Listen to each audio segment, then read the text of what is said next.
Hello everybody, this is Hammer Striker here. So 2022 is in the rearview mirror. We're now into 2023, so of course it's time for a top 5. Please don't forget to check out our website. Go to our affiliates page. You'll find discount codes for things like Mantis Axe and Core belts. Link to that cool little bore light that we use for lighting up the barrels. Use those links. It will often save you money, never will cost you any additional money, and helps the channel. Thank you. Now, to be included in this top 5, it has to be something that we actually reviewed in 22. It may have come out before that, or it may have come out in 2022, but we couldn't get a hold of one, so of course it won't be in this list. Possibly we'll get lucky and they'll be in 2023. So let's start with number 5. And number 5 is what you found on the cover of that calendar. It is the Springfield Prodigy 5-inch. There's also a 4 1/4 inch available. And one note I'll make before I go on with this, I'm not going to talk about all of the specs of these guns. We're going to put a link to every one of our reviews of these guns in the comments. So if you want more details about a particular one, I'll just talk about the things that are kind of important to why I picked it as where it is in the ranking. This is number 5. This possibly would have been higher in the list because it really is cool, except that it's kind of a very narrow audience. It's aimed at the competition crowd and people that really like 1911s. What's interesting about this is this little DS. It's a double stack. So this flush magazine that you see here holds 17 rounds. The extended magazine that came with it holds 20 rounds, and there's a 26 round magazine available. That's significant for a 1911 to hold that kind of capacity. This is really aimed at competition. There's a 4 1/4 inch version of this that's kind of aimed at self-defense. It's a beautiful range day gun. They are optics ready. There's a version of this available with the optic like you see it, and you can also get it just optics ready without the optic. It's got blackout rear and fiber optic front sight. Of course, the blackout's very popular at competition. But as you see this is $14.99 without the optic and $16.99 if you order it with the optic. And that sounds like a lot, and it is. It's not a cheap gun. But the similar competition gun, the Staccatos that this is modeled after, are 4,400 plus.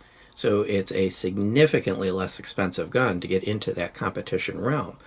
The flashlight, it didn't come with it, but you'll notice it has a rail with multiple slots and front and rear serrations. So it really takes all of the best attributes of 1911s, adds double stack capacity or capability, adds a optic capability, and puts them in a package that's actually reasonably priced when you look at the field of competition guns and what's out there. Last thing I'll note, this is the heaviest gun on the table. It's all metal. Of course, that's not surprising for a 1911. So let's move on to number 4. Number 4 is an interesting entry. This is the PSA Rock. It's chambered in 5.7 by 28. This is a really powerful caliber. It's a rifle style caliber that up until now recently you could only get from FN, and it was very expensive. It was a $1,300 plus gun. Palmetto State Armory, PSA, makes this, and they make it in a few different flavors, but the price on this is between $4.99 and $5.99 depending on whether you get the threaded barrel and the optics ready. What makes this particularly unique, it's striker fired. Of course, the price point, it's significantly less expensive than the competing gun. I know Ruger did come out with one similar to this, but we actually had better overall functionality with the PSA, and on top of that, it was less expensive than the Ruger. And it's kind of unique in that its flush mount magazines hold 23 rounds. The others hold 20 rounds. And 23 rounds of 5.7 it's a lot of power. That's a powerful little round. I don't want to be at the business end of that round by any stretch of the imagination.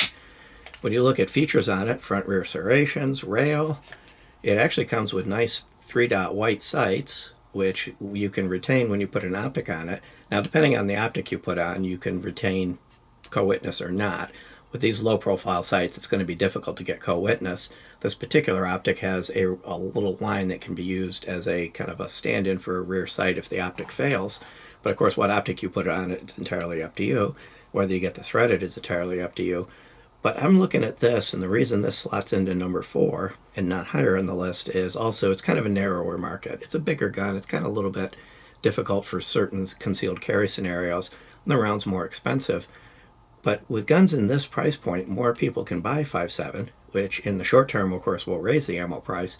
But in the long term, more manufacturers may start making the 5.7 ammo, drive the price down. That's kind of what happened with 10 millimeter. It used to be ridiculously expensive, and then as more manufacturers made guns in that caliber, it came down. Then, of course, with everything that went on recently, the price went up. But it never went back up to where it was before 10 millimeter was popular. I'm kind of hoping the same thing happens with the 5.7 round. So that's what slots this little guy into number 4. Let's move on to number 3. Number 3 is the Smith & Wesson Equalizer. This gun is unique. Now, I know for some reason the name gets a lot of hate. I believe the purpose of the name, why they chose that particular name, is it is a bit of an equalizer in the field in that it's super light rack. So it opens up concealed carry in a reasonably sized pistol to a market area of people with compromised hand strength, the inability to either rack a slide, hold on to something small and tiny, or manage recoil. So it kind of equalizes the field. That may not be why they picked the name. I'm kind of not sure why the name gets so much hate. But beyond that, if you ignore the name, whether you like the name or not, and just look what the function of the gun is, it's actually a very cool gun with a lot of features for a market area that's historically been underserved.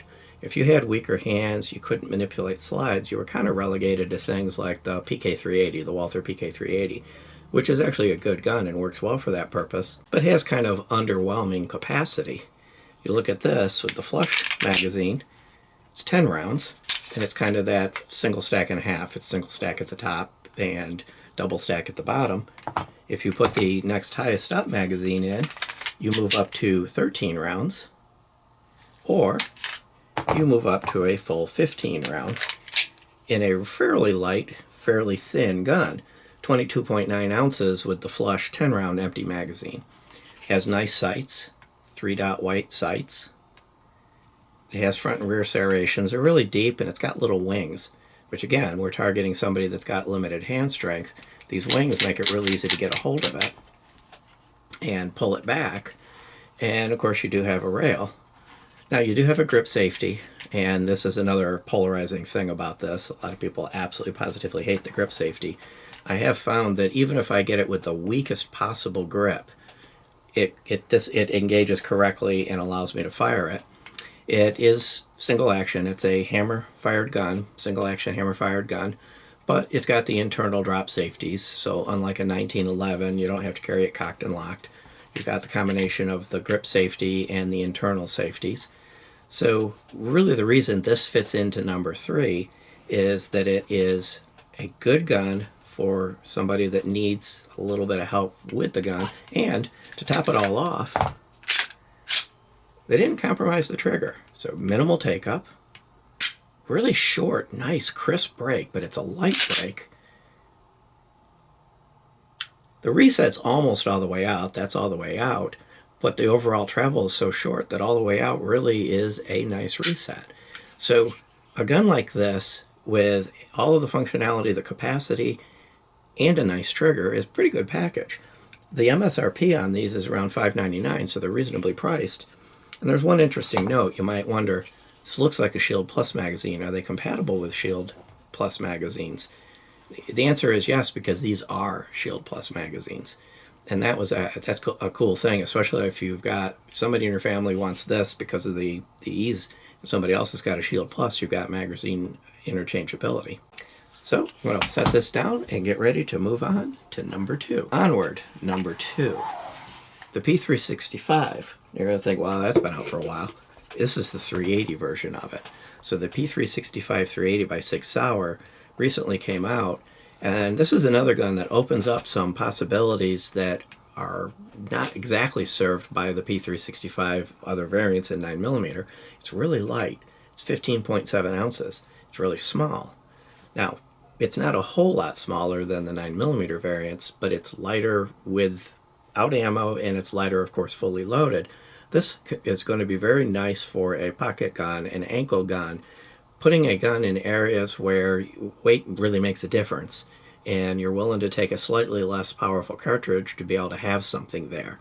whether you're in tight-fitting dress clothes and you're going to go inside the waistband, but you need that very low profile, or again, putting it on an ankle or someplace where it's going to reciprocate, or even somebody that has recoil tolerance issues. The recoil on this is a lot lighter, because even though it is lighter than the 9mm, the cartridge has less recoil to begin with.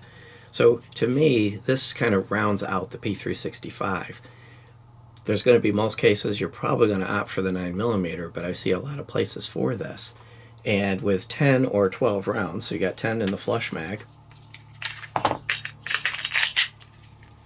12 in the extended mag, you've got a lot of capacity and it's optics ready. And you've, of course, with the extended mag, you got a full 3-finger grip and it's optics ready.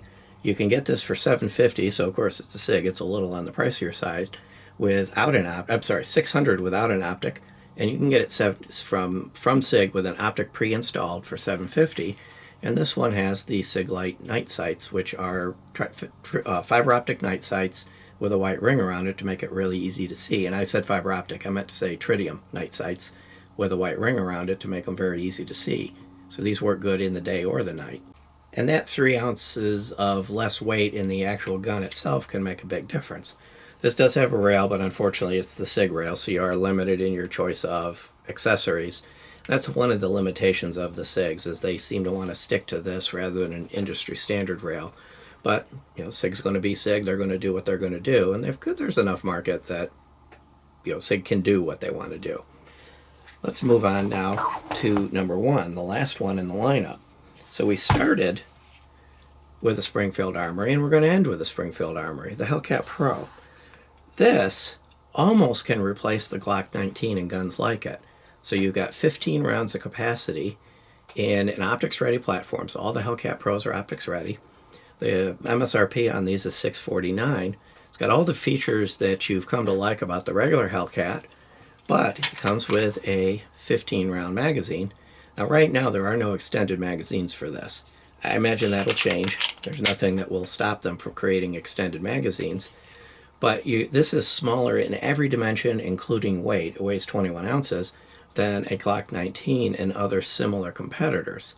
Now, you might say, well, yeah, what about the P365? Well, 2 things. One, we didn't review any P365 9mm this year. They were all last year or prior to that. But number 2, if you don't like SIG, if you want to use standard industry spec items on your rail, you want to use any optic you want to, some of the things that are limiting factors with the SIGs, the Hellcat opens that up. And it's a reliable, it's got a really nice trigger. So kick the magazine out of it. A little bit of take up, but it's reasonable and it's soft and it's smooth. Really short, crisp break. Decent reset. It's not the shortest reset out there, and a little bit of take up to get back on the wall, and then a nice crisp break. This was easy to shoot well. UDOT sights that do co-witness with the optic. Of course, it's best if you choose either to use the sights or use the optic. Try to ignore the optic when you're using the sights. And yeah, I know the optic looks horrible. Cameras hate optics. It is a very nice dot when you're looking at it with your own eyes. Of course, if you're shooting this, you're not going to be looking at it through our camera. You're going to be looking at it with your own eyes. And it is a very nice dot. It's the Hex. And you can get this from Springfield with the Hex. So our number 1 has Hex Wasp. Our number 1 is the Springfield Pro, because this is the gun that can make double stack guns like the 19 potentially obsolete, especially if they come out with extended magazines that get you 17 and on up round capacity. And by the way, I said Hellcat Pro, or I said Springfield Pro. It's the Hellcat Pro. So there's our number 1, and that concludes our top 5 pistols that we actually reviewed in 2022. And we may look at doing in the future the top 5 ever that we've done. And of course, you know, as 2023 plays out, we'll see what kind of offerings 2023 offers that trump some of the things we saw in prior years. Beyond that, if you like our videos, please give us a thumbs up, share, subscribe, click that bell to be notified. Check us out on Patreon, Instagram, Twitter, Facebook, Rumble, Getter, pretty much everywhere. And thank you.